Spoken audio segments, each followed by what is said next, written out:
I want to give a very warm welcome to our guest of honor today, Chairman Attahiru Jega. Yes. Chair of Nigeria's Independent National Electoral Commission. Professor, welcome back to CSIS. It's really great to have you here and under very happy circumstances, too. Thank you very much. I'm delighted to be here, and thank you for all the commendable effort to get us here so soon after the elections. Thank you so much. I do also want to recognize the delegation that has come with you and honor the role that the commissioners played in the process. Mrs. Thelma Iramiran, welcome, if you could stand up. National Commissioner. Ambassador Mohammed Ahmad Wali. Ambassador Lawrence Nruku. We also have Coyote Idowu, Professor Oki Bianu, who has been very helpful to us. Welcome back. And Anthony Adebayo Adenji, who's a senior program assistant. Thank you. So welcome, and thank you also for the role that you play within INEC. For those of you who haven't been following the Nigerian elections, they went very well. They were not perfect, and we'll talk a little bit about that. But thanks to the efforts of so many people, Nigerians, the region, in the international community to some extent, helped ensure a credible, peaceful process. And these elections, which really had the potential to tip into something perhaps violent and certainly precipitate a political crisis of some sort, went extraordinarily well in the circumstances. I think they exceeded the expectations of many. They were improvement on the 2011 elections, which already were a significant step up from the processes in 2003 and 2007. First of all, these were extremely important elections for Nigeria. They came at a moment of huge political flux. I think there was an unraveling of the consensus around succession rules. There was a shift in political alliances as a coalition came together to challenge the People's Democratic Party and the incumbent Goodluck Jonathan. There was a lot of residual tension and I think fear from the 2011 elections aftermath, which left 800 people dead in its wake.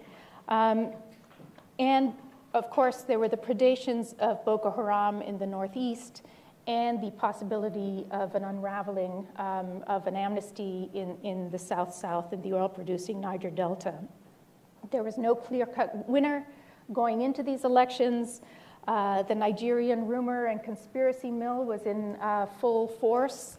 And I think there was a lot of tension and acrimony in the lead up to these between the parties, among regions, and even many Nigerians told us along religious lines, which was particularly alarming. The elections were postponed from February 14th, Valentine's Day, to March 28th. And that fueled a whole nother set of accusations and conspiracies and so forth. And I think we'll talk a little bit about that. These elections were incredibly important for Nigeria. They were also very important for West African region and for the United States, which sees Nigeria as really a critical partner in West Africa on so many fronts, in security, in economic, in its role in the sub-region, and globally as well. And I think it was the importance and what was at stake in these elections that prompted CSIS to launch the CSIS Nigeria Election Forum at the beginning of 2014. And Professor Jega was among our first guests. He came with a great delegation of civil society leaders.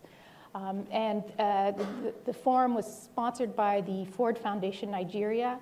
It allowed us to bring civil society members, media, security analysts, political party leaders here to CSIS to talk amongst each other in a neutral venue, but also to kind of convey to a Washington audience and the US policymakers what was at stake in these elections, what were the priorities, and where best might the U.S. use its assistance and diplomatic voice to assist. There were many critical players in the election, and some real standouts in terms of some of the youth movements and election not be war.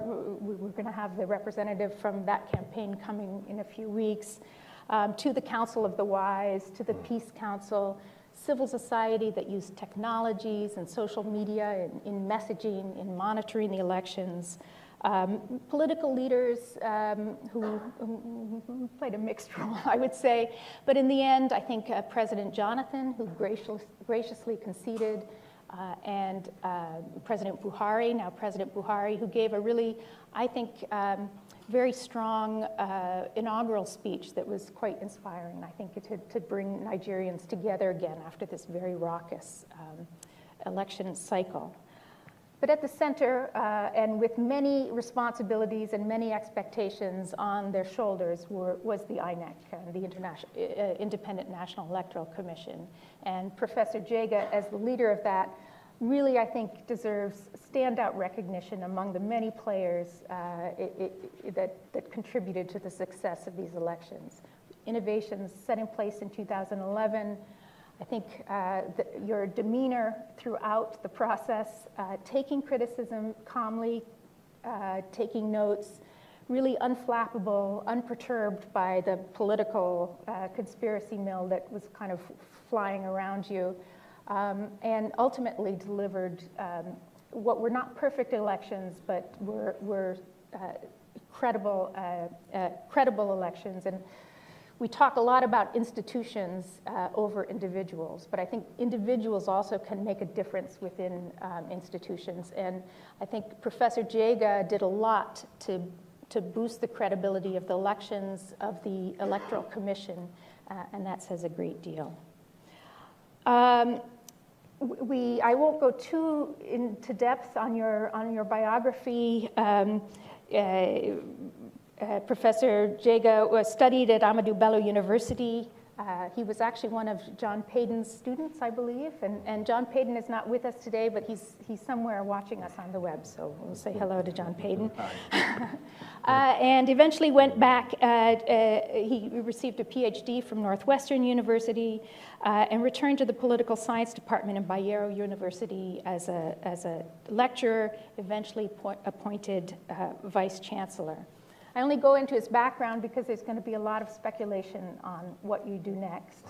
I received this tweet: Genji Cook, can you please persuade Attahiru Jega to stay on as elections chief when he comes to CSIS later this week? So listen, we're going to turn to you. I think open up with maybe your reflections on what went well in these elections, what didn't go so well, what were the challenges that you faced, and how you look back at this process now that it's by and large behind you. Thank you very much once again, Jennifer, for creating this wonderful opportunity. As I look around the room, I see many friends, many acquaintances, some cheerleaders, and I'm so happy to be here, along with my colleagues from the Commission. Well, what went right? I think we would need a lot of reflections to tease out the most important aspects of what went right. But I believe that in general, we can say that we have done our best under very difficult circumstances to satisfy the yearnings of Nigerians for peaceful, credible, free and fair elections. And of course, the 2015 general elections represent something of an enigma because on the one hand, there were enormous hopes and expectations expressed by some stakeholders, and even anxieties and concerns. Some foretold a hopeful turning point for our country. Others foresaw an apocalyptic end. And I think we are all glad that by all accounts, the elections now represent a turning point and proved the doomsday predictors are wrong. And of course, in INEC, I must say that we were well aware that the 2015 elections would represent a litmus test for the Commission. And we did our best, therefore, knowing that we had to ensure that we pass that test, because it is a very important thing for our country in the sense of deepening democracy and beginning to get our politics and hopefully the governance processes right. And so we applied all our energies in the past 5 years to reforming the process and to trying to be very, very adequately prepared. I think our preparations went well. I believe that the first thing that we did was a learning process in terms of understanding and documenting the persistent challenges which have bedeviled the electoral process in our country. And arising from those reflections and the studies, then we started a process of planning. And we did both strategic planning in the long term in terms of where we want the Commission to be. We produced a strategic plan document covering the period 2012 to 2016. And then we also focused attention on more specific election project planning. And of course, if you have beautiful plans and you don't have partners that can help you execute it, it will be a serious challenge. And we've been very, very lucky to have been able to develop partnerships, both with, at the local level with civil society organizations, even developed partnerships with other governmental agencies, such as the security agencies, under what we called an Interagency Consultative Committee on Election Security. We forged partnerships with many non-governmental organizations, civil society organizations, but very importantly, we also are able to develop very good partnerships with Nigeria's development partners. And I'm very glad to see in this room representatives of some of those organizations, from IFES to NDI and IRI, and many other partners. There was also the Joint Donor Basket Fund managed by the UNDP. So these partnerships are very, very important for us in terms of getting ideas and expertise in the development of our plans, as well as in being able to generate funding and messaging and other support to be able to execute these plans. So I will say that learning from which we develop plans, a lot of the components of these plans also contain innovative measures that are targeted at addressing those persistent challenges to our electoral processes. So we identified what needed to be done, for example, to deal with the persistent challenges associated with electoral fraud. And that was how we came about developing, the idea of producing what we call a permanent voter's card that is biometric, and also how we came about introducing what we call the card reader, which was to help us ensure that only those who have genuinely been registered and whose names are on the register and who have personally come to the polling unit with their cards were accredited to vote. There were many other things we did. For example, we introduced policies on how to engender the electoral process. Like many countries in our continent, Nigeria faces challenges about women empowerment and participation in the political process.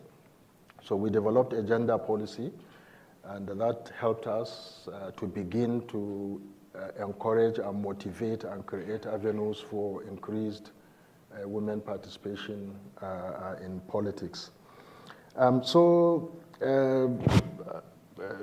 Basically, we've done quite a lot. There are challenges, I must admit, challenges of dealing with the attitude of our politicians. Many in this room, I'm sure, are aware of the phrase, the do-or-die mentality of our politicians. And we had to remain focused, and we have to remain steadfast, and by ensuring that we are not distracted by deliberate efforts sometimes to either create division within the commission or to divert attention from substantive issues. Some of the challenges, of course, are associated with our own socioeconomic context. You know, the poor infrastructure and facilities which affect logistics of preparations and deployment, challenges of the procurement process. For example, one of the major challenges we faced was the dissatisfaction by Nigerians with the speed with which permanent voters' cards were produced and distributed. And of course, a lot of these are associated with some of these systemic challenges. The procurement process was very, very slow. Certain things, the Commission has to go to the Federal Executive Council for approval, and the process is very long. Then eventually, we wanted the materials to be produced locally, and the contractor, the service provider, had serious challenges, all sorts of challenges. I think the most formidable one was electricity, and targets were missed. And at the last minute, we had to say, look, you have a technical partner in China. Rather than try to produce all of these things here, get a high percentage produced by your technical partner in China. So that minimized some of the challenges, but it opened other political issues and accusations and complaints about up to the last minute, when we knew that all the cards to be produced in China had been produced and brought to Nigeria, we were still being accused and insulted in the newspapers for having millions of cards still in China, right, which we knew were not true. But as I said, we had to remain focused. So frankly, I think the fundamental elements of what I think we did right were, first of all, study and analysis and understanding the key issues. And then secondly, arising from that learning process, designing innovative measures to address those identified challenges. And then thirdly, building partnerships, which helped us in terms of executing all the plans that we had put in place to address these issues. And then thirdly, and most importantly, as I mentioned earlier on, trying to be steadfast and focused, trying to avoid distractions. And one of the main ways in which we did this was to ensure that not only are we non-partisan as a commission, but that we do everything possible to make people perceive us to be non-partisan. And we also did explore all means possible to provide information and to relate with the key stakeholders in the electoral process, that is the political parties. For example, we institutionalized regular meetings with political parties, chairmen and secretaries of political parties, where we would come and share information on a quarterly basis leading to the election. And I think 6 months to the election, we started meeting more regularly, almost monthly. We provide information, they raise concerns, we address them, and through that process, we were able to bridge communication gaps, perhaps even build some trust and confidence in the process and in the commission, and also minimized challenges arising from lack of information. It didn't stop people from being partisan. They would know the issues, they will have the information, but they will still take a partisan position and attack the commission on those grounds. But by being non-partisan, impartial, and doing our best to create a level playing field for all contestants and all parties, we just maintained our focus, and I think that also helped a lot. But we also have been very lucky to soon after 2011 elections initiate what we call a process of structuring and reorganization of the commission. And again, we got a lot of support from partners with expertise, with funding, with facilities to be able to do this. We commissioned a top management consultant to give us ideas about how to reorganize the commission. We also had independent assessors. We constituted an independent committee soon after 2011 that gave us a report about what we did right and what we did wrong in 2011, and made recommendations about what we needed to do, one of which was that reorganization and restructuring. Reorganization and restructuring helped us to sanitize the structure of the commission, to reduce the number of departments, to minimize duplications of roles and responsibilities, and to be able to redefine more carefully the schedules of duties of departments, units, and the key officers in those commissions. And I believe that leading to 2015 general election, that reorganization and restructuring helped us tremendously. It also had tremendous impact in the implementation of the strategic plan. Our vision for the strategic plan was not only to do a better election in 2015 than we did in 2011, but more specifically to reposition the commission to become one of the best election management bodies in Africa and indeed in the world. And I think we've come a long way from 2011. If I reflect over what remains to be done, I think with regards to restructuring and reorganization and repositioning of the commission, we need to do a lot of change management, workshops and training and so on. I think that's one area where there's a lot of scope for improvement.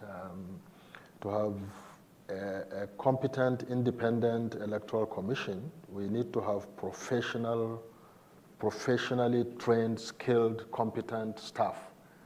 And I think there is a gap there that needs to be filled as we move towards the future. We also need to do a lot, again, in terms of improving the legal framework for the conduct of the elections. After 2011, the Commission reviewed the legal framework, both constitutional provisions and the Electoral Act provisions, and recognized the need for remarkable improvements and made recommendations to the National Assembly. Regrettably, one of the challenges we faced was the anticipation and the anxiety about how soon will these new amendments come into effect. And up to the last minute, we remain hopeful, in spite of our repeated reminders about protocols that Nigeria has signed, the ECOWAS and the AU protocols, which specifically suggested that any amendment to the legal provision for elections should be done at least 6 months to an election.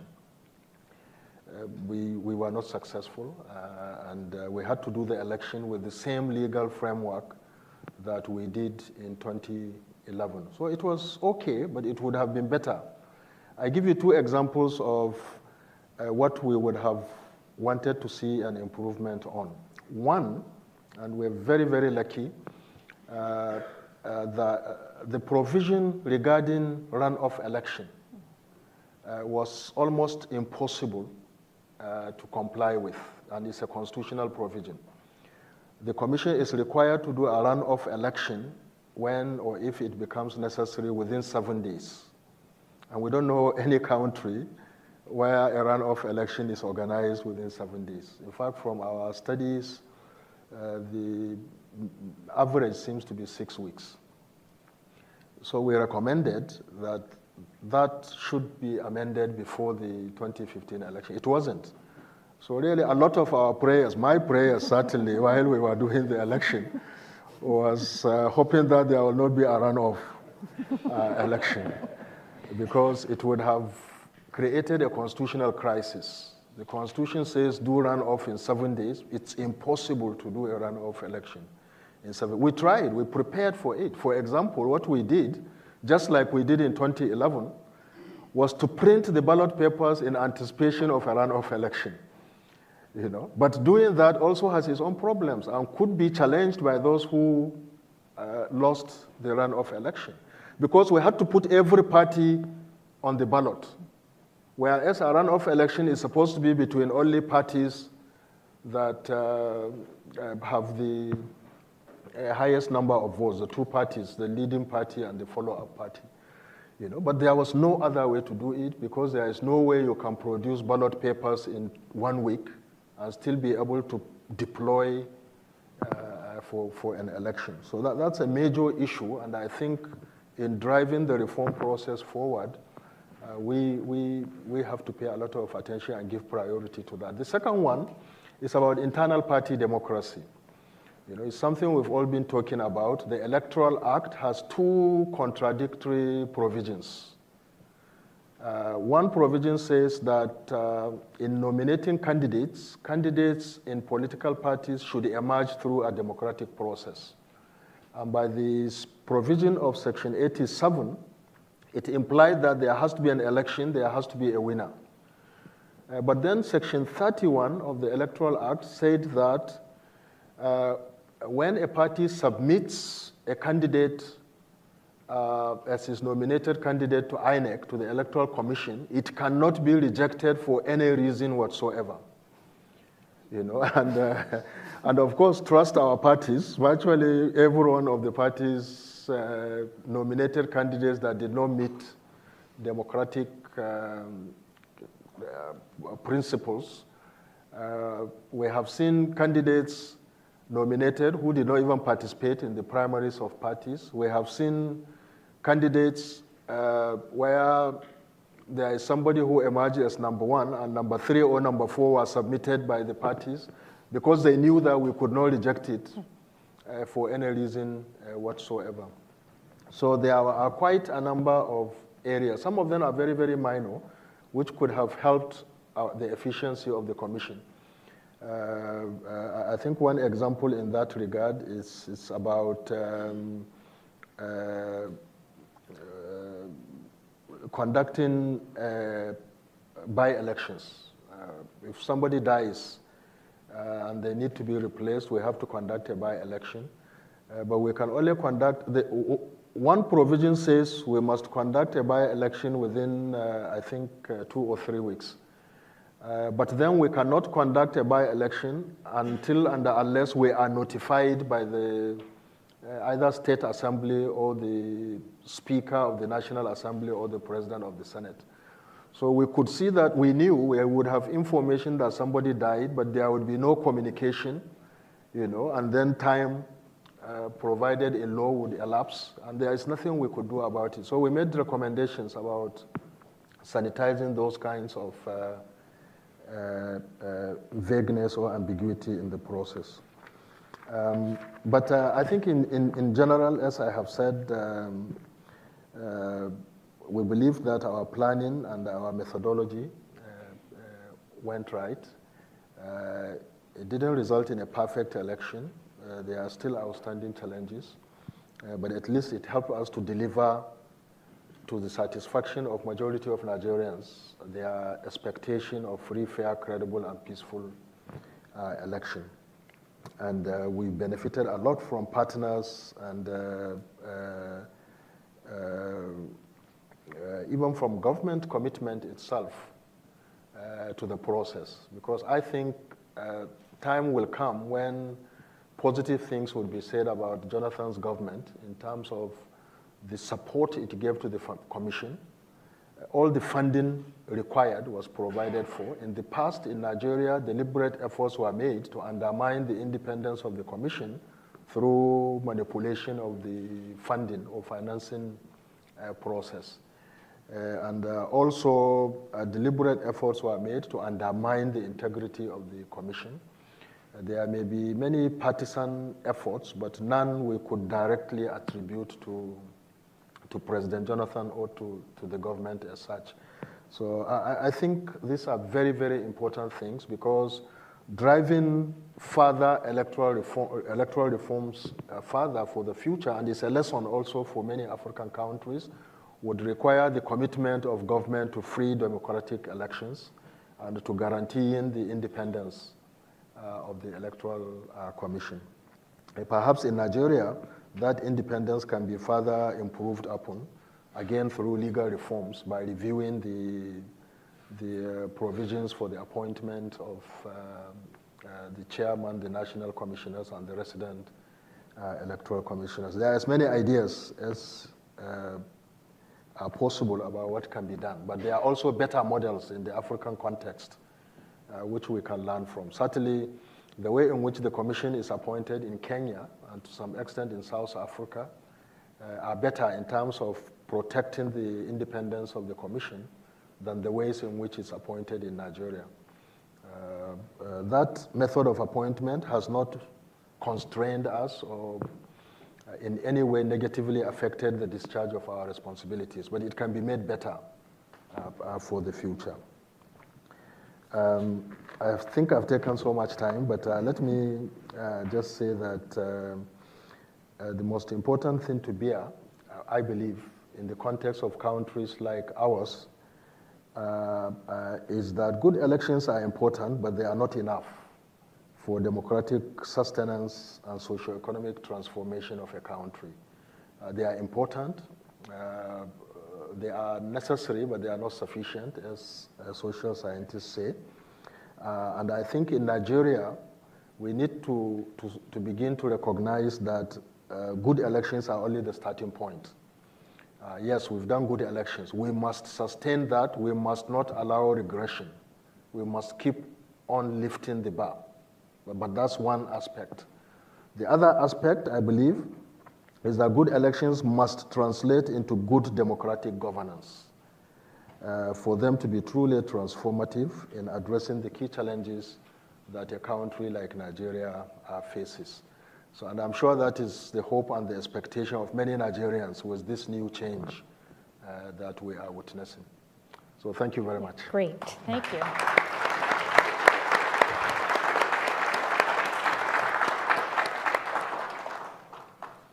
Let me ask a little bit, you mentioned kind of the independence of the commission. There are a lot of rumors and storylines about the postponement of the election and the pressures that you were under. I think I was looking back at some of my emails, and it said on the postponement, one that subject line was plot against Jega. Mm-hmm. I wonder if you can talk a little bit about the postponement.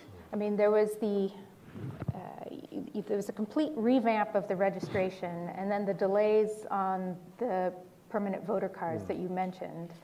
In the event, the 6-week postponement allowed some 11 million additional people to be enfranchised, as I understand it. I think the word from your office was this was a decision that was taken by the military, or it was prompted by the security situation in the Northeast. So those were two narratives. The other narrative was this is a plot to give the Jonathan administration time to manipulate the polls. I mean, there were all kinds of storylines going on. So now that it's all behind you, what exactly happened there? And how were you prepared to hold the election on the 14th? And would it have been a good, credible election? Thank you very much.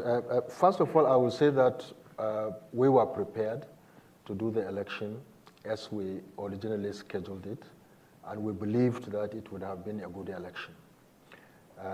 It may not have been as good as what we were able to do after the postponement, because we used the 6 weeks also effectively to keep on improving and fine-tuning the process. I think one very good thing we did with the period of extension was giving additional training to the field staff. And of course, it enabled more people to collect their permanent voters' cards, because the problem really was not production of the card, was collection. And there seemed to have been a conflation of that. Were all the cards out there to be collected? As of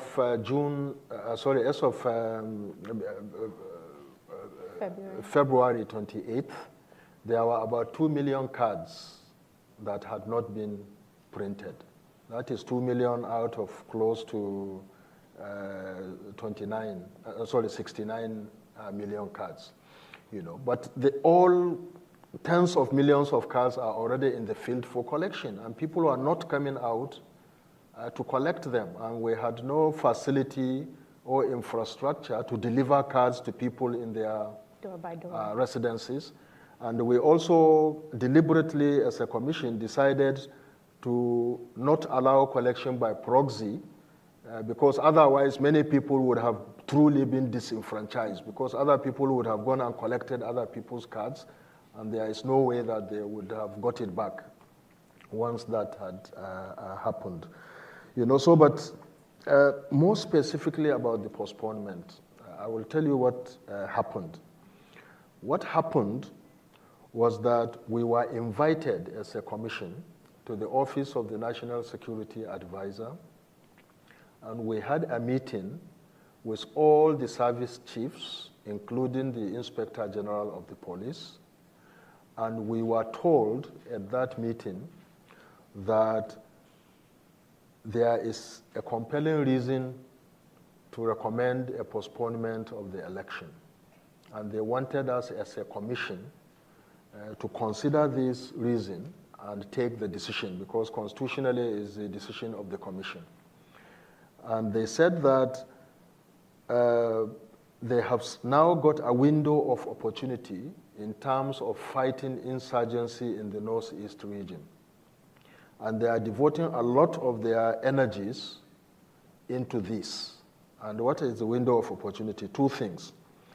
They said for the first time, because the Boko Haram insurgents were attacking our neighboring countries, all those 3 neighboring countries, Cameroon, Chad, and Niger, are now the ones pushing Nigeria for a joint action, while in the past, Nigeria was pursuing them and they were not forthcoming.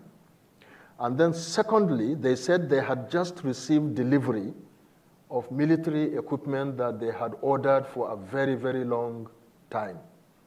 And they believed that with this new equipment and the new partnership that is evolving, they can drive the Boko Haram and they would not be able to cross the borders into other countries, and that would be a good opportunity not to be lost. And they said, while they were doing that, and it was going to take all the period that we had planned for the election, while they were doing that, they would have no time to provide the traditional support that the armed forces provide to the police on election day to deal with security challenges in Nigeria. Well, at that meeting we said, wow, if this is it, I think we made 2 recommendations. One, we said, you need to do more stakeholder engagement. It's not enough to tell us it's an electoral commission. We can't go out of this meeting and go and take that decision. You need to contact political parties, you need to contact civil society organizations. And most importantly, you need to formalize it. We need something that this is the strong recommendation of this forum. You know, so we left that meeting on the understanding that they were going to do more consultations, and then they will then get back to us. You know, regrettably, and I'm sorry I have to say that because it's factual, you can see the sequence of events. The following day, unknown to us while we were doing that meeting, the National Security Advisor was going to make a presentation at Chatham House the following day in the afternoon. And we were all shocked when news started coming out that the National Security Advisor had stated that actually INEC should extend the election because of challenges with the distribution of the what do you call it? Permanent voters cards. So that put us in a very difficult position. We can't come out to say, no, this is what we've been told. And so we were careful, we took it in stride, but the following week, a National Council of State meeting was called, and I was invited to come and brief the National Council of State meeting on our preparations for the elections. Almost exactly a week from the meeting we had with the security agencies. So I was to go there on Thursday. On Wednesday, we received a formal letter signed by the National Security Advisor, attaching a letter written to him by the Chief of Defense Staff on behalf of the service chiefs, now formalizing the same thing that they told us at that meeting. So when I went to the National Council of State meeting, I, of course, made a written presentation, and I stated that we were ready to do the election. And I gave all the information about the extent of our preparations. But then I said that yesterday, day before this meeting, this is a formal letter we received, and this now creates a new challenge, you know, because if the security agencies are saying they cannot guarantee security because of these commitments that they have in the Northeast, then it's something that the Commission has to go and look at. But we hadn't looked at it at that point in time when I appeared before the National Council of State. And there was a discussion, and unfortunately the discussion in the National Council of State took a partisan divide. You know, some felt that some of the scenarios we developed, that maybe the government was trying to buy more time, that if the military couldn't deal with Boko Haram for this long, how do they think they can deal with it in 6 weeks? You know, and but luckily at the National Council of State, all the service chiefs and the NSA were there, and they confirmed that the letter had been written, and they restated that they could not guarantee security. I think because the discussion took partisan line, there was no consensus as to what to do. And in the end, the matter was thrown back to the Commission. Somebody just realized that, look, constitutionally it's your decision, so go and decide what you want to do. So we had to go back to the Commission, and then we now decided to do our own stakeholder consultation. So we called a meeting of all chairmen and secretaries of parties and put the matter before them. Simple question. Security cannot be guaranteed. What are the alternatives? Because we need security to conduct election. And nobody could say what the alternative security arrangement will be. We called civil society organizations. We posed the question. Then we now called all the resident electoral commissioners and met with the commission and discussed it. And we decided that we are not going to put the lives of over 750,000 election workers at risk by ignoring the strong recommendation of the military and proceeding to conduct the elections as scheduled. because it was, I mean, there are all sorts of things we envisioned, you know. What if it is true that a 6 weeks extension can bring some semblance of normalcy in the Northeast for us to be able to do an election there? Because we were also concerned that if election is not held, it's very likely to be inconclusive, even governorships in those areas. And then there will be a constitutional crisis. You know, and then most importantly, what if we proceeded to do this election and there is no security support and lives are lost? Who takes responsibility for that? You know, and the commission said we can't do that. So because of the partisan nature, civil society organizations, many of the parties, everybody said, damn the advice, do the election. But we said we will not do that as a commission. That if they want 6 weeks, they have 6 weeks, but 6 weeks is within the constitutionally defined time frame for the election. You know, beyond that, there is no other scope for extension. And so that was how we took the decision, and we are happy that it worked out well. It's not clear that it benefited one party over another. No, clearly it did. I don't think, personally, I haven't seen the evidence that the extension benefited one party over other. Although I have read interesting analysis in the newspapers that perhaps those who lost may have lost with a wider margin if the elections had taken place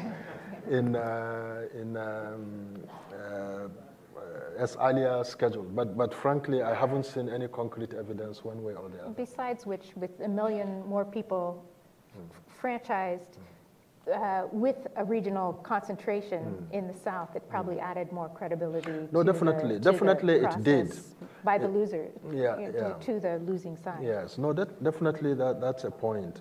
You know, but we didn't want to be dragged into the issue of how many people needed to collect, because it's not producing. We have an obligation to produce cards. If we did not produce cards, then we have disenfranchised people as a commission. But when we produced millions of cards and people did not collect them, would we be said as a commission to be disenfranchising people? So, for example, at the National Council of State, when the issue was raised, we said we need to be advised. What is the percentage of collection of cards that is required before an election is held? Because at the time I appeared before the National Council of State, 65% or 67% of all registered voters had collected their cards. So I posed the question, is it 80%? Is it 100%? If you say 80%, then it means you can't fix a date for an election until 80% of the people have collected their cards. Because you have no way of knowing that that number of people will collect their cards. You know, so I said a country in transition, you know, things cannot be perfect, they will not be normal. You know, you should just be satisfied that you have reached certain level, a threshold that is comfortable to be able to do an election. So really that's why, yes, we were happy that more people have collected cards and participated in the election. But as far as we are concerned, we could have done that election with 67% of the cards collected. After all, by the time after those 6 weeks, there were only, I think, about 50,000 cards that had not been produced because of all these challenges that I had mentioned. But what was the total number of cards collected? We had produced 69 million cards, less about, say, 50,000 or so. You know, but the total number of people who collected their cards before the election was only 56 million.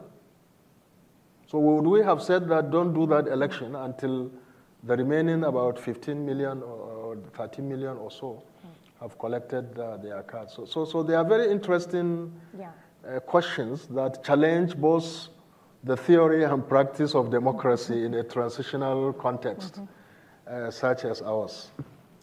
I want to open up for questions from the audience, but I do have a question about river states.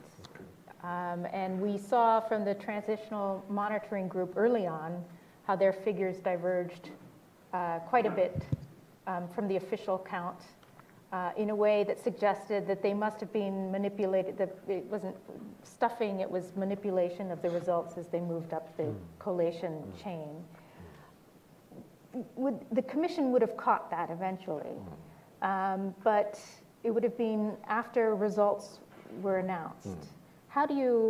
What's the status of that? How do you capture that in future?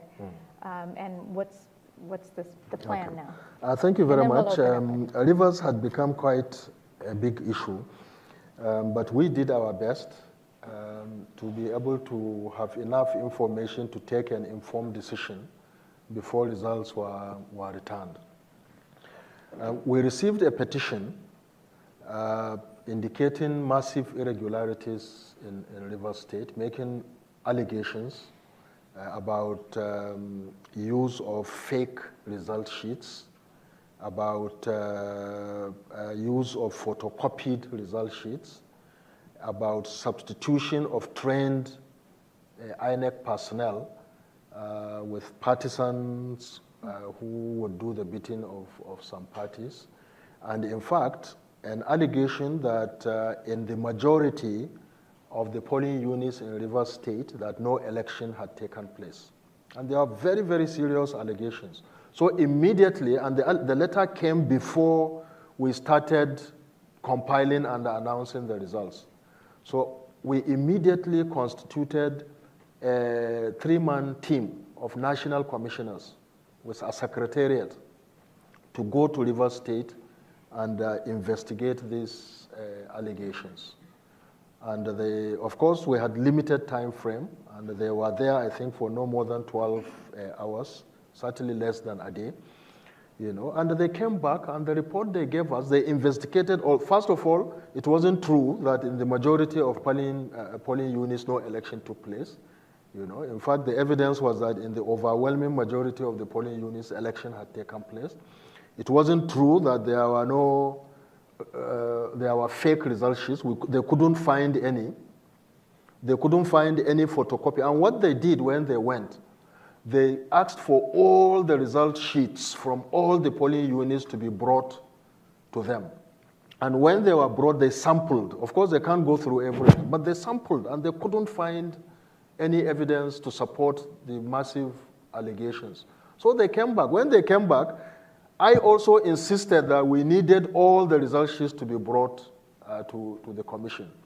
And when we looked at those result sheets, obviously we couldn't find any substantive evidence to support all these wild allegations. You can see some cases of changes of alteration, but you needed to do further investigation to establish whether they are legitimate alterations of corrections or whether they were fraudulent alterations. And our own legal framework had anticipated these challenges and had provided for their resolution through election tribunals after the election. We didn't have the time, and the legal framework is not clear as to whether we should not announce results until we have done a thorough investigation of petitions. In some countries, the legal framework is very clear. You cannot announce results until all petitions are resolved, and you can take time to do a thorough. In our own legal framework, we couldn't do that. In fact, doing that would have created more tension in the country. So we were satisfied from our investigation, given the limited time we had, that those allegations were in general spurious and were not substantive enough to require a commission either canceling the election, because that was the request. The request is cancel the election. Secondly, reports from organizations like TMG are observer reports. And you don't get observer reports until after the election. And they are only meant to help you improve for the future. While from some NGOs we are receiving telephone calls to say this is what is happening, we have people in the field that we ask to verify every information that came to our situation room. And so we cannot rely on one observer's report to take such weighty decisions as a cancellation of elections in an entire state. So my honest advice is that if there was such a magnitude of irregularity in Rivers, and I'm not saying there are no irregularities, because in all our elections there would be, but they were not to the magnitude that they were made to appear. Now, why was that? Could it be partisan? Could it be, I don't know. Could it be wrong messaging or people being misinformed? I don't know. But it's good to investigate it. But again, as a commission, we feel confident that we have put sufficient measures and checks and balances that if such massive irregularities had occurred, then people should be able to present the evidence to the tribunals, and then the tribunals should be able to make appropriate judgments with regards to the election in Rivers. So we are all now looking, we've committed ourselves to giving all the official information that we have, and of course our politicians, they will also be protesting that our state office is very slow in giving them the documents they require. But anytime we receive that information, we intervene, we say hasten the process. We are not hiding anything. We will not protect any INEC staff who has done anything wrong. Give all the information and let the tribunals decide eventually as to what happened in Rivers or any other state for that matter. Great. So I want to give audience members a chance to ask some questions here. I'm sure there's many. Get my glasses on. Yes. Should we take a few at a time? Yes, let's take a few at a time, 3 at a time. Yeah. Thank you very much. Many of us watched with amazement what occurred when the votes were being counted, when Mr. Orubebe intervened. For some, it looked like a tempest in a teapot, but all over the internet there was indication that there might have been a lot more amiss than we actually saw. That could have actually resulted in something much more serious and sinister. Can you explain what happened? Okay, and then the gentleman here in front. And then we'll go, I didn't recognize you, Ambassador, but Attahiru, but go ahead and we'll turn. Hello, my name is Simon Adeji. I totally understand the complexity of Nigeria because I'm a Nigerian, but I live here in DC right now. You've shown integrity and leadership demeanor, as well as in-depth of experience. My major question would be, moving forward, will there be a situation where proteges will be created, or would this experience that you've gained be channeled into a more institutionalized platform where it will be used as a template, so to speak, to forge ahead in situations like this? Pretty much that's what my question is. Very good one. Ambassador. Mine is actually not a question. Just a statement. I had the privilege of hosting Professor Jega in my office yesterday. Pardon? I had the privilege of hosting Professor Jega in my office yesterday, as he normally does when he visits here. I just want to make a statement on behalf of my staff and the generality of Nigerians in the United States. I've always said, before the elections, I had cause to come here to Atlantic Council, to so many think tanks, to reassure our friends about the fact that Nigeria, after the election 2015, will remain standing. I'm sure you know what I mean by that. But I based my optimism on 3 factors. Number one, Nigerians are inherently democratic. We want to be democratic. We don't want any military regime. We are determined to live together as one entity, united entity. And 3, the personality and character of the Independent Electoral Commission, especially its chairperson. And knowing Attahiru Jega for quite a while, he was a chairman in ASU. I knew that just as he did in 2011, he made 2015 a much improved election. And we are proud of him. Just here to say to all of you here that we, members of the United Community in the United States, since the elections, have not turned down any invitation to talk about Nigeria. for the simple reason that I can raise my head high and say, in Nigeria, we have done it. And we did it because of him, because of his personality and character. I'm here to say to him that, Professor Jega, we admire you, we cherish you, and we are intensely very proud of you. You have made democracy strengthen in Africa and made us proud as Nigerians. The only small item which we have to argue, I was asking him yesterday whether he will continue, and it has to do with the question which the gentleman asked. And I asked him whether he will continue. He has said clearly that he's not, in spite of all my attempts to persuade him. But just let him know, we Nigerians, we don't take no easily for an answer. Thank you.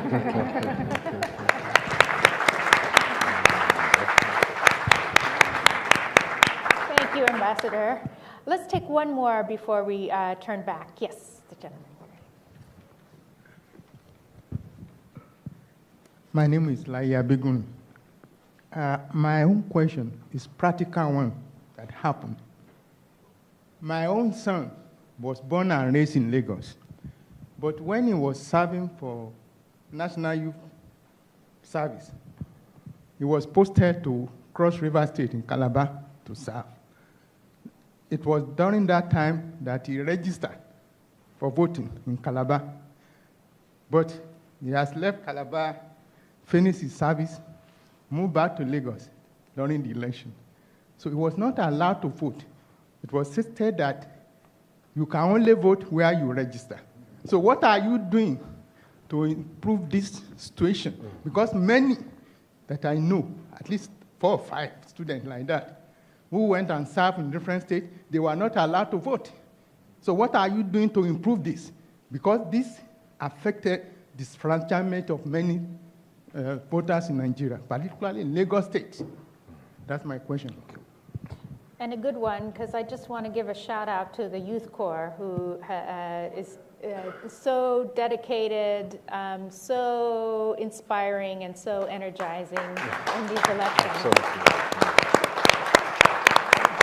And they deserve a chance to vote as well. Definitely. So why don't we turn to you for those 3 in the comment of them. Thank you very much. The Orubebe incident was unfortunate, regrettable. But frankly, I don't know whether there are any other, there are all sorts of scenarios or theories about why what had happened. But frankly, I have no information or evidence to comment on that. It was a bit like Karl Rove breaking down on the eve of the Obama elections. Yes. Can I say that? Right. But I hope we learn the lessons also from that and move on. You know, statesmen should be statesmen. You know, and we need more role models rather than people who can make those kinds of demonstrations in public. Moving forward, we've done quite a lot in INEC in the last 5 years to commence and do a lot of processes of institutionalization. Because quite early we realized that in Nigeria, as in many countries like ours, there are weak institutions. And quite early we discovered how weak INEC was as an institution. And we realized that a process of institutionalization that can make the Electoral Commission stronger, more professional, more competent, and not susceptible to the whims and caprices of the individual members of the commission or the chairman was necessary. So a lot of the things we did with regards to reorganization and restructuring of INEC is really to make it as a more competent and effective institution that can not only survive us, but can resist any idiosyncrasies that can lead in a negative direction. You see, I feel happy when I sit in a group like this or when I go into gatherings and people are showering praises on me and giving me all the credit. You know, but people are forgetting that I was just a chairman of a commission of 12 members, and we worked really as a collective. And so we all take the credit, and there are people in that commission and amongst the resident electoral commissioners who, if given the opportunity, may even do better than I have done.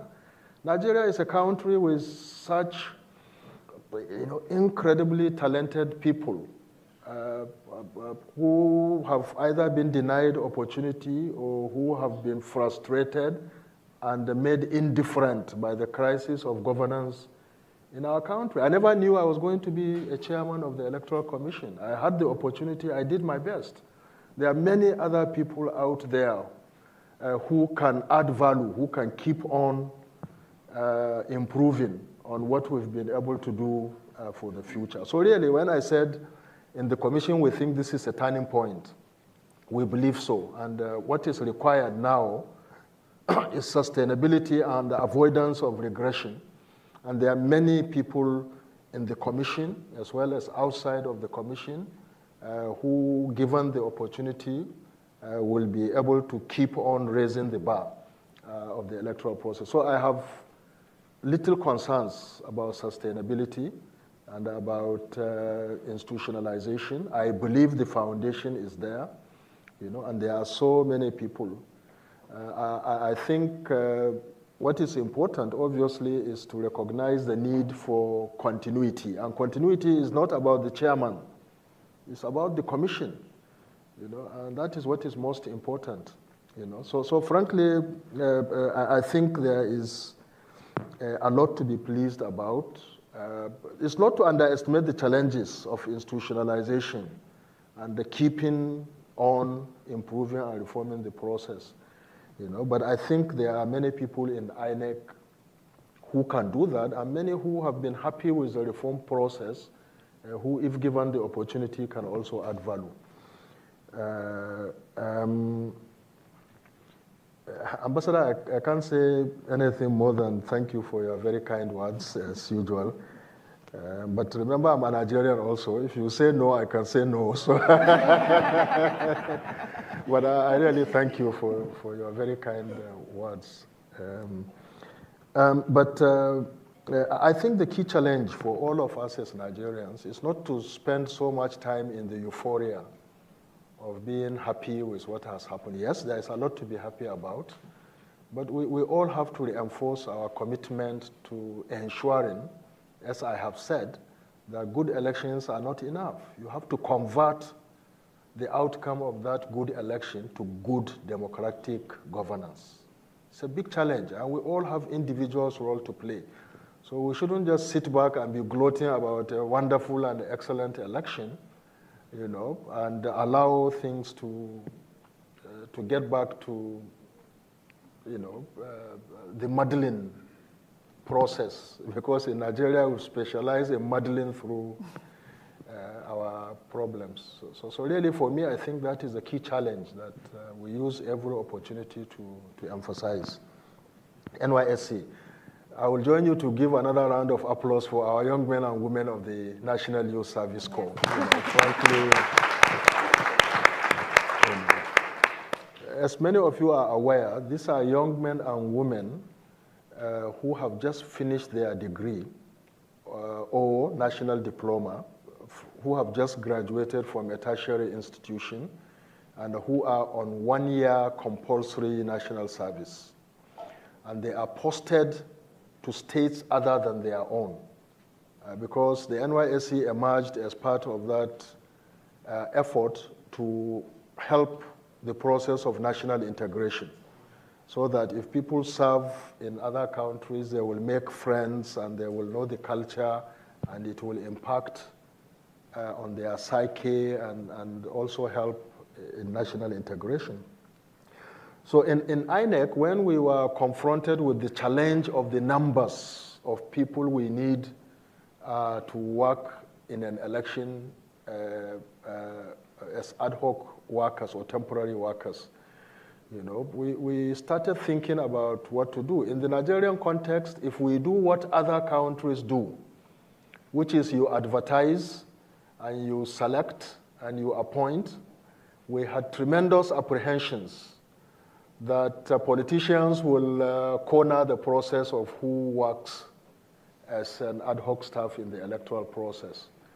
So we said, how can we do this? And the idea came that, look, the NYSC can be a tremendous asset. First of all, they are on national service.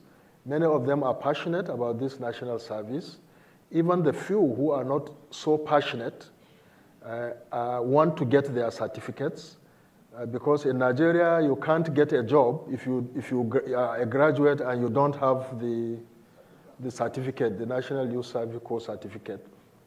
So many of them, even if only for fear of getting their certificates, will do well when they are given such responsibilities. And we were able to develop a memorandum of understanding with the Directorate Headquarters of the NYSC. And we've worked very, very well together in terms of what kinds of motivation we need to give them, what kinds of protection and security we need to give them, particularly given the unfortunate post-election violence in 2011 when 9 youth corpers died. So we worked very closely with the Directorate Headquarters of the NYSC, and from all the reports we received, in fact, one of the first things that were commended by observers was the diligence, the commitment, and really the vibrancy of the youth corps while they were discharging those responsibilities. Of course, I must say that we couldn't get all the numbers we needed from the National Youth Service Corps because in any given, there are 3 batches in a year, but in any service year, there are no more than 400,000 youth corpers. So we complemented that number with students from federal tertiary institutions in the penultimate year. And it's worked very well.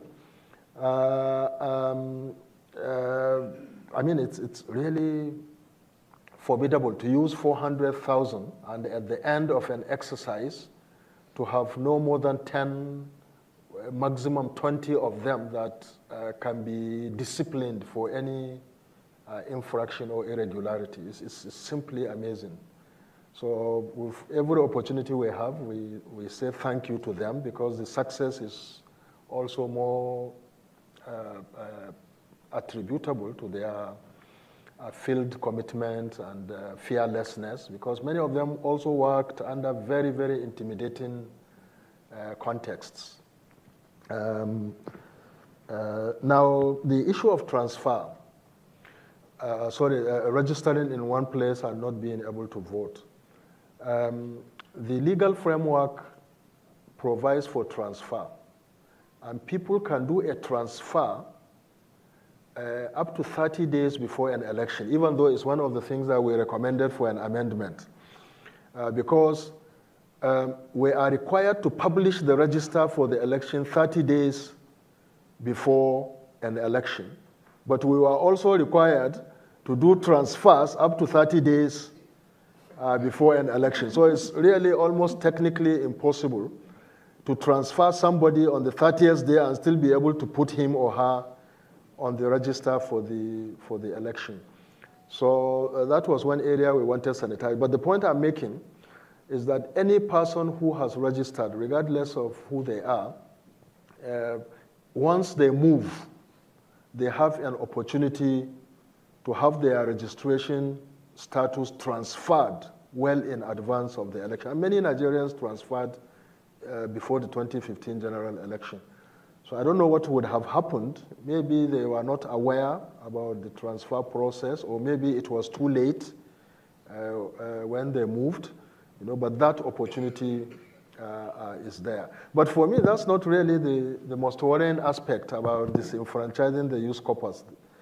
The most worrying aspect is the fact that we had not been able to allow them to vote, which you alluded to, during the election. We didn't do it in 2011. We wanted to do it in 2015. We didn't plan well for it. So if you're asking what went wrong, this is one thing that went wrong. We couldn't plan well to allow not only youth corpus, but also security personnel to be able to vote. So it's something, again, that we believe the next commission will take on board. Before the next election, consistent with good practice globally, all essential service personnel on election duty should be able to vote maybe a day or so before, or a week or so before the election. And also, youth corpers should be able to vote. I will always remember an anecdote. After the 2011 general election, a youth corper, a lady that served in Lagos, wrote me a letter saying how very happy she was to be able to serve her country as an ad hoc staff, but regretting that it was her first opportunity to vote. But she couldn't vote because by agreeing to be an ad hoc staff, she had given up that opportunity. I told this story severally to my colleagues in INEC, and we said we must do something before 2015. Unfortunately, we couldn't do it. It's a long story, but I think it's something that we needed to do. I did a polite letter for her and told her that the benefits of the national service she did, I believed, outweighed the cost of missing her. I don't think she believed me, but yes. Let's take a few more. Yes, the gentleman here in the front with the beard. Thank you, Ryan Dalton from NDI. Thank you for coming here today, Professor Jega. We really appreciate you sharing all your insights. I did want to press a little bit more on the question of South-South and the inflated voter turnout. Though given the allegations that prove mostly fruitless in the Commission's investigation, but also given that voter turnout inflation found by civil society in 4 different states, what are the plans for Kogi and Bayelsa in the upcoming by-elections? Bayelsa was, after all, one of those 4 states that TMG had exposed for having voter turnout inflation. So does the Commission have a strategy in place, something that's taking shape based on some of the findings from their investigation in those states during the March elections? And is there another role that you see for civil society going forward? We have a lady in the far back. Yes.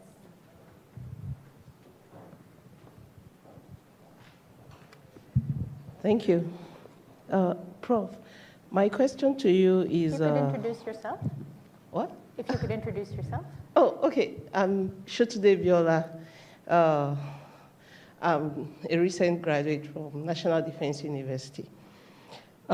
My question is about what you're doing about the diaspora voting and the violence, post-election violence. What do you have in place for those? Thank you.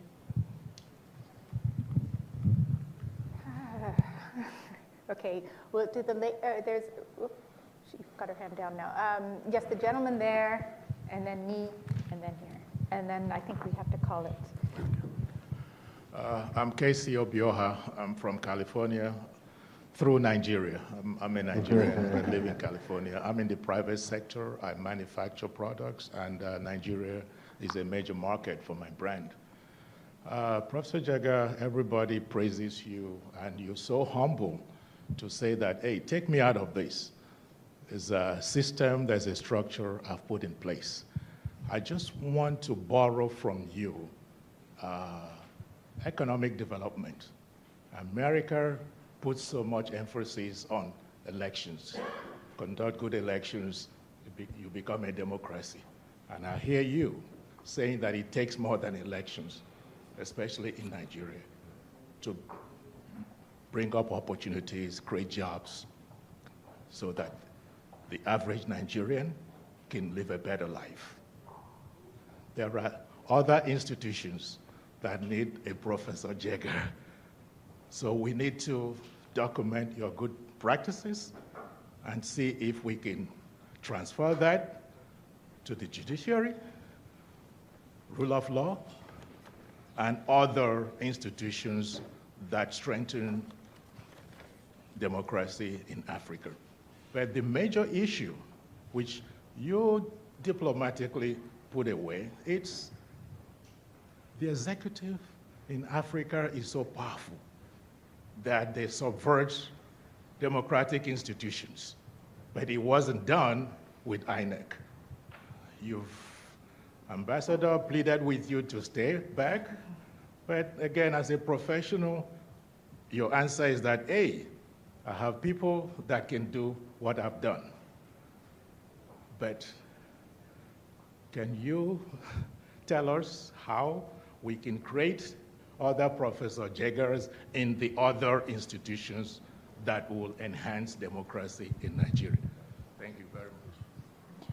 I envision a Bayero University Center for Electoral Law and Management. And I have the perfect chair. Let's go with the gentleman there, and then me, and that's the final. So, okay, I'm afraid we're just almost at time. Pardon? Well, there's other folks with their hands up. I didn't see your hand up, I'm afraid.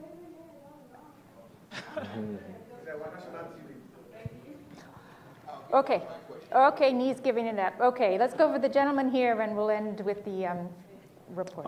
Good afternoon, Professor. My name is Kende Ojo. I'm a student here at University of Maryland, Baltimore County. So first, let me commend you for your uncanny demeanor, which you used in responding to the PDP stalwart, Godsdale Rubebe. For those who don't know Godsdale Rubebe, he was a PDP stalwart, and he tried to stir up Mali during, the process of collecting the votes, and the professor was able to, respond to that in a very uncanny demeanor, and that kind of settled issues. So, my question is mainly on the subject of efficiency. The commission did apply and deploy things like social media, using Twitter, using biometric voters registration card and the reader's card, like you said. However, it was contradictory when you decided to manually collate those votes. I mean, over 72 hours was lost during that process. And so moving forward now, what do you think you would have done better? Would you have deployed technology during that process? Do you think that would have helped? Great. Thank you. And Madame, it's hard to say no to a Nigerian reporter, what can I say? Thank you very much. I appreciate that. Professor Jega is just somebody you can't but talk about him. Okay. I'm sorry. My name is Adeyemi Omojola Fatoba, of course, a Nigerian, and the bureau chief of national TV, which we call Nigerian Television Authority here in the United States. So you know why I'm here. The INEC chairman, we can't but say something about you. Is it the professionalism? Is it the high level of calmness, that you displayed that ultimately led to the success story we're talking about today? Because that particular episode was something else. I was watching it and I'm like, Jesus Christ, what are we seeing? But calmly, you just said, you said, elder statesman, you said he was a minister of the Federal Republic, and then there are ways elders should behave in the public, and then it was calm. Everybody was like, how did you do it? So we always talk about it, and we thank God for using you, at that crucial time. So thank you, sir. I will continue to say that. We can't thank you enough. And my question is this, because we read a lot of stories, people say, they can never be satisfied. You know that. Politicians and their fans, they still say that Jegad us. I believe you understand that language. Like saying, oh, there are some whatever games anywhere. But can you just expatiate? Because I like the statement you made that one day President Goodluck Jonathan will be commended for one thing, that he gave the commission the support that commission actually required. Can you please expatiate? So how independent was the commission under you? Thank you very much. Okay, thank you. Let's turn back to you. Okay, For thank you. final words. Thank you so much.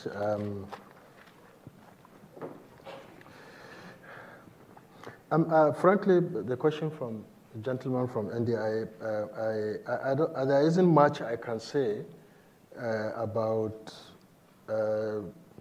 what you call the inflated voter turnout from the South-South, other than what I've already said.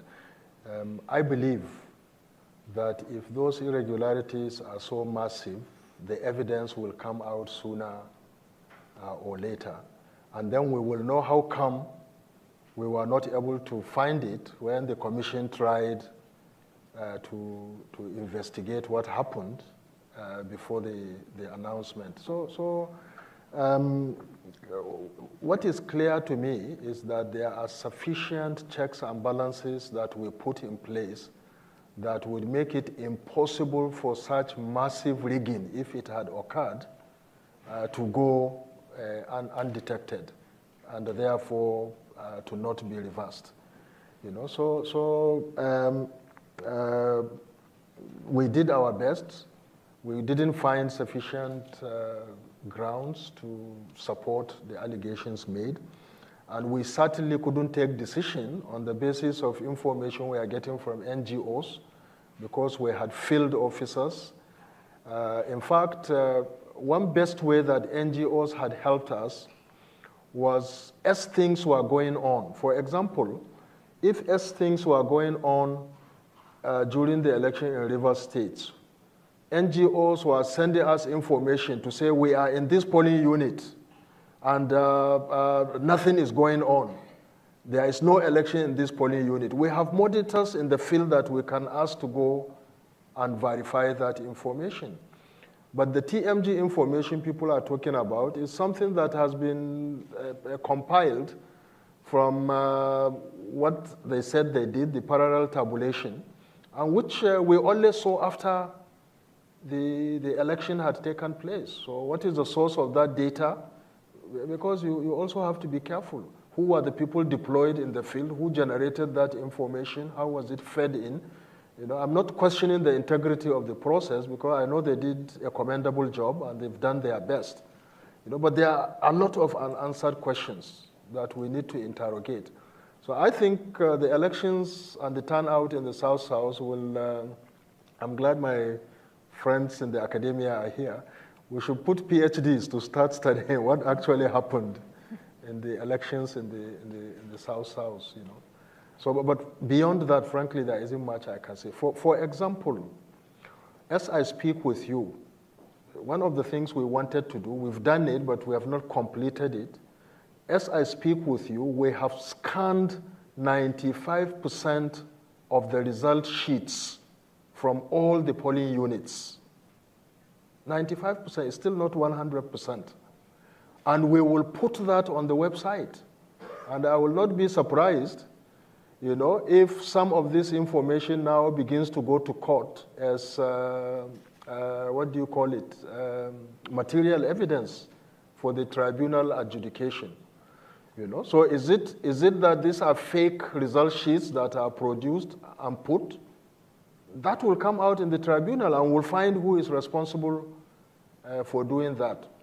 You know, so, or if they are genuine result sheets, so where is that information coming that said there was no election that had taken place in those places? So I think the key issue for an election management body is how it tries to put check and balances and to ensure transparency. So because transparency will reveal whatever has happened, rightly or wrongly. You know, so now we've already done by-elections, by the way, in Bayelsa and the Kogi. The Bayelsa by-elections took place last Saturday while we were out in Mexico. But in general, it went well, even though there is one place, I think Brass, where the result was inconclusive from the reports that we had, because the total number of cancelled votes was more than the difference between the, what do you call it, the leading candidate and the runner-up. You know, but the report I got was that thugs compelled the returning officer to make a return. And unfortunately, in our legal jurisdiction, once a return is made, I know it is wrong, the commission knows it is wrong, we can't cancel it. It is only the tribunal that now can act on that. And you see, this is not the first time it has happened. In Ondo State, in Ilaje, after we did the election, some politicians are beginning to realize that weakness in the law. They will come, they will surround the polling unit, they would have lost the election, but because they are dominant in terms of the power display there, they will compel the returning officer to declare the results that they wanted. And the Electoral Commission cannot cancel the result once the returning officer has signed until it goes to the tribunal. The commission took a decision in respect of Ilaje, and we said that, okay, since we have reports that this is what happened, then the chairman will not sign the certificate of return, because we have evidence that that was done under duress. So again, we are testing the law. This is one way we are beginning to test the law. Okay, if you can force somebody to declare you, can you force us to give you a certificate of return? And let them go to court to say that we've denied them a certificate of return so that we can tell the court why we denied them a certificate of return. And that's what we may do in Bayelsa if the information I received so far is correct, because it seems almost in tandem with what had happened in Ilaje in Ondo State. But the point is, there were many inconclusive elections that we did there. I think in Bayelsa we did about 5 or 6. Only one has this challenge, which I have described. In Kogi, we did it several weeks ago and successfully. But there are a lot of lessons to do. We are commencing in the next 1 week, when we return, the series of post-election reviews and assessments. Something we did in 2011, we are going to do it for 2015 elections. We wouldn't want the new commission to come and start assessing what they were not a part of, so we want to generate information and analysis which they can inherit and which may be useful to them. So through those retreats, what we did in 2011 and we are going to do now is we are going to hold retreat and meet with all the electoral officers from the local government headquarters. EOs, they are called electoral officers. They head the local governments. There are 774 local governments. So we are planning a meeting. The commission will meet with all the electoral officers under what we call Chatham House rules. And we say, look, forget what went well. Tell us what went wrong and how can we address it. We did that in 2011. It was very useful. So we are going to do it. After that, we meet with administrative secretaries and resident electoral commissioners. Then after that, the commission will now meet and look at all of this information and generate a report. So hopefully, through that, we will be able to also get more insight about all the allegations about what happened in the South-South, so that at least we can plan for the future, or enable the new commission to plan for the future. Now, I'm sorry, I think I'm taking more time, but role of civil society? Okay. Yes, I think we developed a good relationship, and I think it's good, and we need to keep on forging that relationship. Diaspora voting, it's a legal constraint. The legal framework says you have to register in a polling unit in Nigeria and vote. So, but we recommended, it's one of the things we recommended for changing. We said that that provision should be removed so that we can plan for diaspora voting, because that's the trend globally. It's good practice. It enables citizens resident in other countries to be able to participate in their country's affairs, and we think it's something we should be able to do. So our hope is that amendment to the electoral legal provisions would enable the commission to perhaps before the 2019 general elections put something in place for diaspora voting. Maybe we can respond to our reporter. I think the gentleman who asked the question on technology has gone, and in my bad time management, I've gone way over. Yeah. We piloted an electronic results transmission system. And we started piloting it soon after the 2011 general elections. So when we did, I think the first place we tried it was with regards to the governorship election we did in Cross River State. Then we kept on improving upon it. And then along the way, the failure of electronic transmission in Kenya raised a lot of concerns for politicians, even in Nigeria, about whether a failure of technology can undermine the integrity of the election, or whether technology can be used to manipulate the election. And in the heat and the run-off to our elections, at the last minute, we had a robust debate in the commission as to whether to move it from experimental and launch it for the 2015 general elections, or continue with it still as a pilot by selecting a few states to try it, or just put it aside. And in the end, we decided that, look, we were already chewing too much with the card reader and the PVC and all the things that were accompanying it. We thought it's something we can defer for the future. So certainly electronic transmission of results will make for efficiency, but it requires trust and confidence and also safeguards that can ensure that technology is not misapplied. One of the interesting anecdotes we have was when we went to Germany and we asked questions about why is it that they are not doing machine voting, you know. and I mean, it's clear, it's a matter of trust. You know, if people suspect that machines can be manipulated, and they would rather see literal evidence that if it becomes necessary, you can go and check and cross-check. You know, so, and in our own environment, that trust has not built up to the level where we can take the plunge. How independent is INEC? I believe that INEC was probably the most independent of the Nigerian electoral commissions. I believe it was largely because of some of the reform measures that were implemented after the Justice Muhammad Lawal Uwais Electoral Reform Committee in 2008-2009.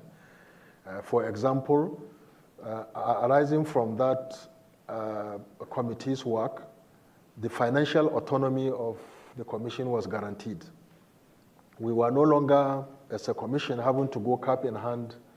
Once our budget is appropriated by the National Assembly, all the funds had to be released and released regularly.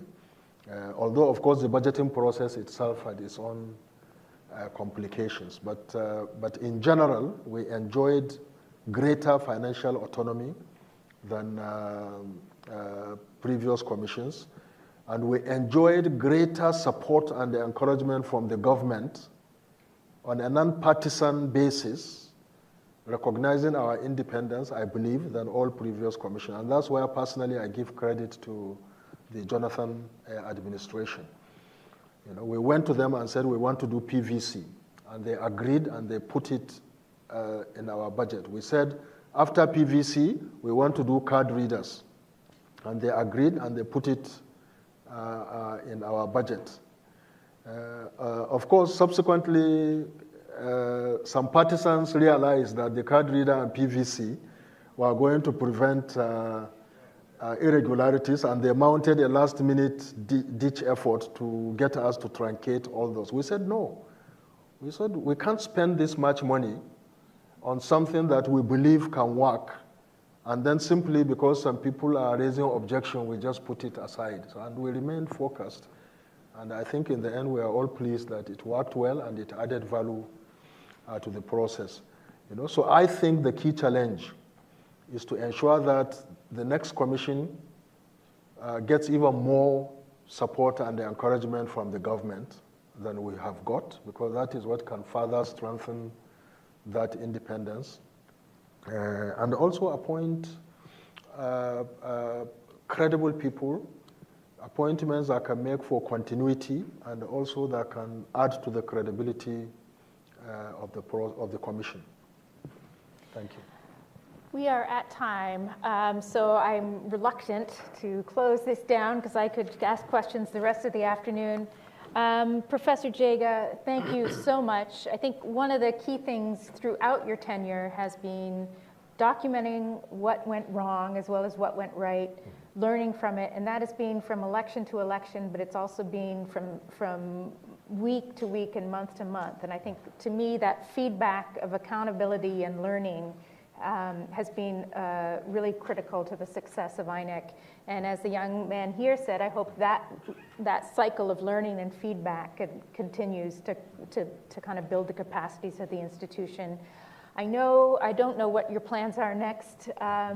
I'm hoping that you'll stay engaged in building that capacity and building that kind of institutional kind of knowledge and base in Nigeria. There are also a lot of elections coming up in West Africa and beyond, and I hope that you can also be a resource for many of the other countries facing similar challenges. And if you can do it in Nigeria, it can be done. It can be done elsewhere. So please join me in thanking Professor Jega and congratulating him.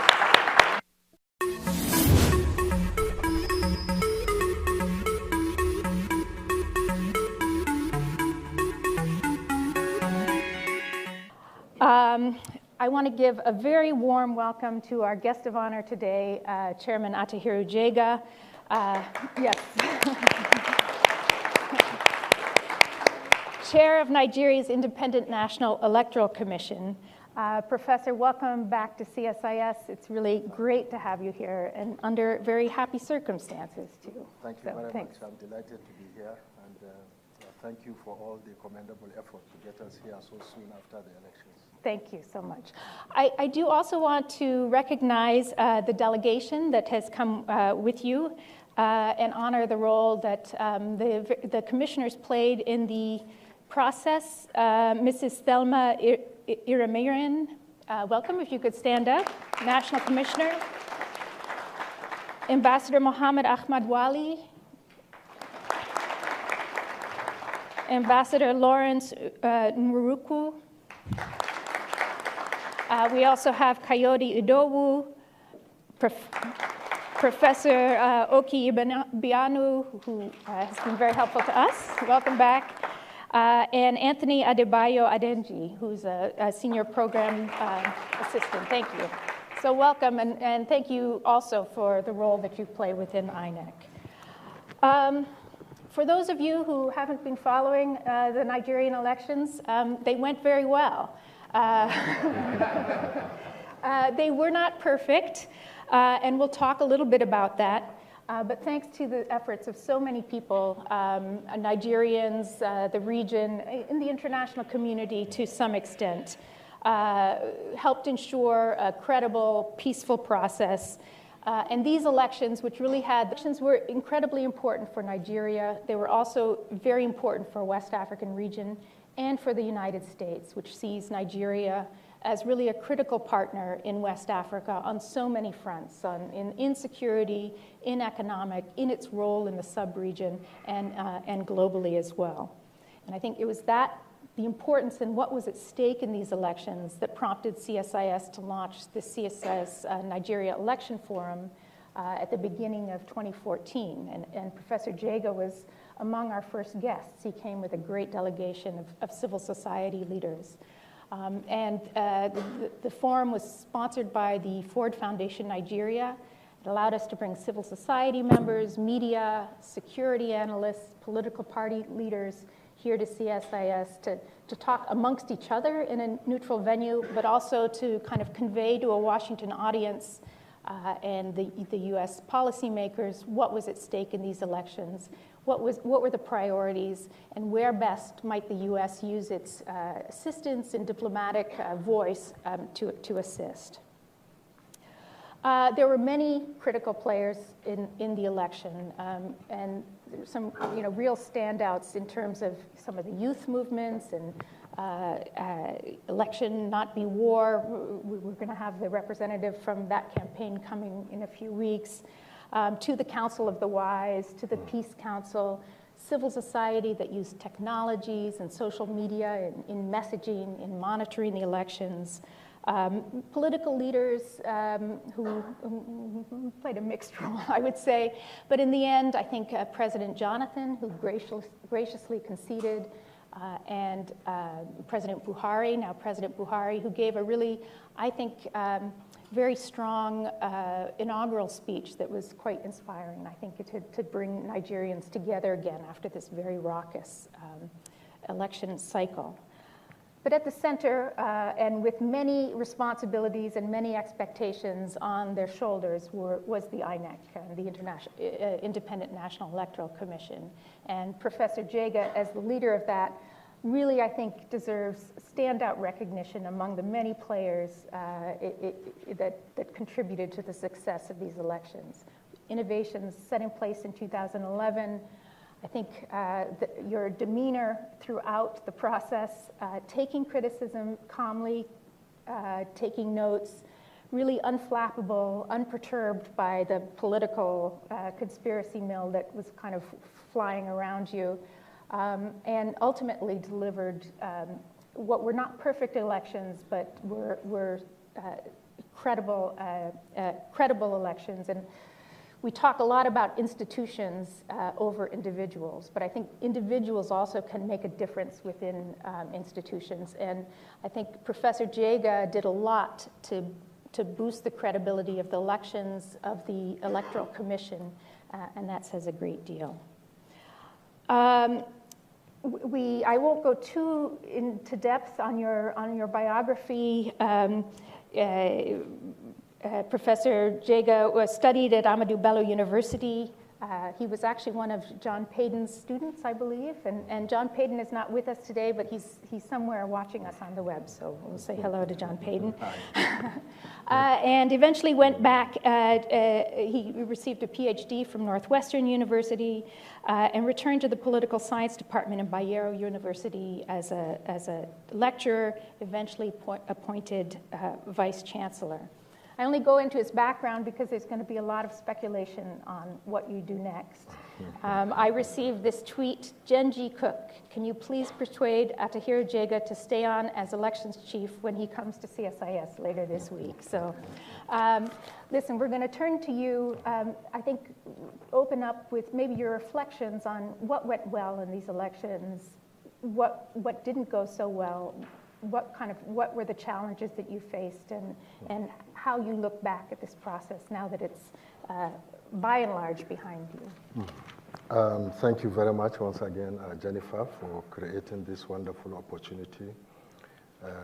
As I look around the room, I see many friends, many acquaintances, some cheerleaders, and I'm so happy to be here, along with my colleagues from the Commission. Well, what went right? I think we would need a lot of reflections to tease out the most important aspects of what went right. But I believe that in general, we can say that we have done our best under very difficult circumstances to satisfy the yearnings of Nigerians for peaceful, credible, free and fair elections. And of course, the 2015 general elections represent something of an enigma because on the one hand, there were enormous hopes and expectations expressed by some stakeholders, and even anxieties and concerns. Some foretold a hopeful turning point for our country.